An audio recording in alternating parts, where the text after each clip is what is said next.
we're going to talk about emergent leadership. In other words, how do leaders emerge, especially when there's no one in charge yet? We're going to look at some fascinating research on how people emerge in groups as leaders. And also, we're going to look at even where you should sit or not sit around a table if you want to be seen as an emerging leader. So stick around to the end for that bonus tip.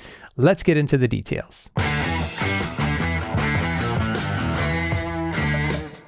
So I'm working out of Beebe and Masterson's book on communicating in small groups. We're talking about small groups, but this original research was done in what's called the Minnesota Studies, and it was led by Ernest Bormann.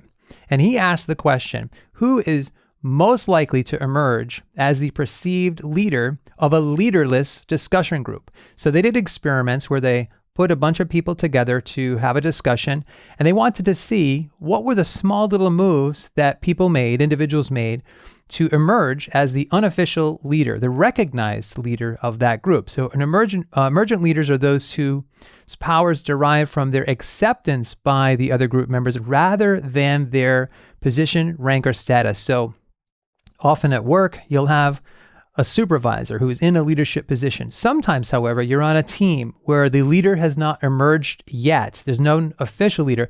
And this question remains, well, who becomes the leader in ambiguous situations like that? And what Bormann and the other researchers found was there was a method of residues. That's what they called it. Essentially, it's the people who were not eliminated as ineffective group members. So it's the question of the last person standing becomes the group leader. So groups will often reject group members from the role of leadership until only one remains. So they look around the group and they say, not that person, not that person, not that person. Okay, I guess this is the only person left. They'll be our leader. So let's look at the specifics on how that happens. Group members reject potential leaders for these specific reasons. People who talk too much. So if you're long-winded, taking constant talking turns, they'll say to themselves, oh, I don't want that person in charge. I don't want to deal with that. Also, if they're too bossy or too dictatorial, so they want to be in charge of you really badly, they're like, no, that's too much. That's too top down. Also, if they're verbally aggressive, so they come across as a little pushy, a little nasty with the way they talk to people. So these first three make a lot of sense. Why would I want someone in charge of me who demonstrates these qualities? So let's pivot a little bit because it changes.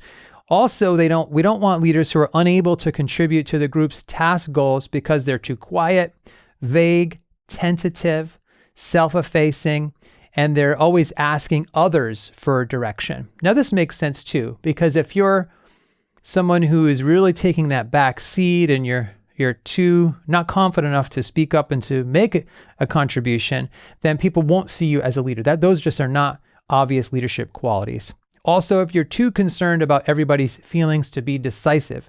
So as we'll see in a moment, you have to be concerned with people's feelings, but not so concerned with everybody that you can't move forward. You can't be decisive. So those are some reasons why we eliminate people for our potential leaders when we're in a leaderless group.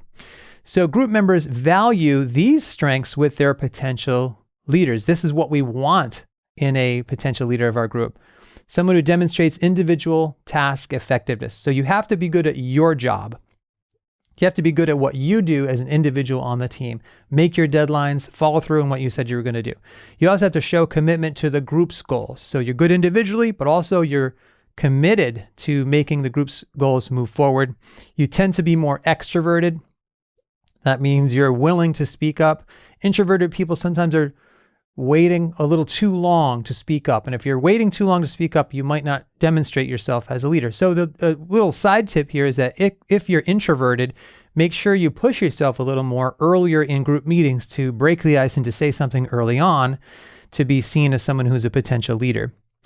Someone who demonstrates effective listening skills is another key quality. You have to listen well to others. You have to listen and bring in what they're saying, make good eye contact, nod, all those good listening skills that we learned in school. You want to provide an optimum blend of efficiency on the task, but also personal consideration. So you have to be good at tasks, but also show what we call consideration, respect, politeness, care, and kindness for the other people around you. You have to balance that. There's an important mixture there to be seen as an emerging leader. And you have to be seen as embodying the group's social identity, especially when uncertainty is high. So if the group's really not sure of what's going on, if the direction is not clear, you're more likely to emerge as a leader if you stand for what the group is supposed to stand for. So when uncertainty is high, it's very likely that an outsider, for example, someone who's kind of thinking of, well, they're a unique individual, they might not align with the group's core values and identity, so they would not be selected as a leader. You have to stand for what the group stands for to be considered a leader. So let's turn to seating. Now, this is sort of a bonus tip, not part of Bormann's research, but some research that I found fascinating in the book from Beebe and Masterson on communicating in small groups. So let's say you're seated around a table that looks something like this. Obviously, the most common place for the leader to naturally sit would be the head of the table. But the reason they sit at the head of the table is not just because they want to be seen as someone who's powerful. It's because from this position, you can make the most eye contact and connect non-verbally with all the other people. You can see everybody from here. And also from that position, you can direct the flow of traffic. You can pull people in and out of the discussion as needed. So that's the leader's spot for very practical reasons. So let's say you're in a group with no leader and you have a choice to where to sit. One of the places you could sit would be the head of the table. If you're at the head of the table, you can subtly influence and drive the discussion simply because people are looking at you most. So let's say, however, that this position is taken by somebody, or perhaps taken by someone who's already the official leader. Where should you sit next? I think that's the key question for most of us. Sitting at the head of the table is obvious. Where should you sit next? Well, the best seats for your second option are these two on the right, for the same exact reasons that the head of the table is a good position. From these seats, you can see everybody else at the table. You can see 4 other people. That's 4 other people that can make eye contact with you, that can see you listening carefully. That's the majority of the group now that's able to connect with you. And if they can see you participating, contributing, looking at them, listening well, they can see that you have these potential leadership qualities. In contrast, the worst places to sit are where the opposite is true. The worst places are these other corners on the left side, because from these positions, it's very hard to make eye contact with more than a couple of people. It's very hard to direct any kind of communication traffic from here. And even if you are non-verbally contributing from these seats, very few people can see it. So if you want to become a leader, don't sit in the corners. If you want to be a leader, sit where everybody can see you and you can see everybody. And those principles apply regardless of the shape of the table and the style of meeting and seating arrangement. Sit where you can see everybody and they can see you. Now, sometimes I will personally decide to sit in the corners because I know about this research on purpose. And it's when I'm a leader in my job. I'm the supervisor, the chair of my department. And when I go to bigger meetings, sometimes I think, man, I just cannot take one more assignment, one more project. So I will put myself deliberately in the corner. I'll be a little quiet that meeting. And sure enough, when I have sat in the corners, almost nobody looks at me, asks me questions, and gives me more work to lead. So sometimes you can use this strategically. But if you want to be a leader, an emerging leader, sit where the most people can see you. So here are some key takeaways.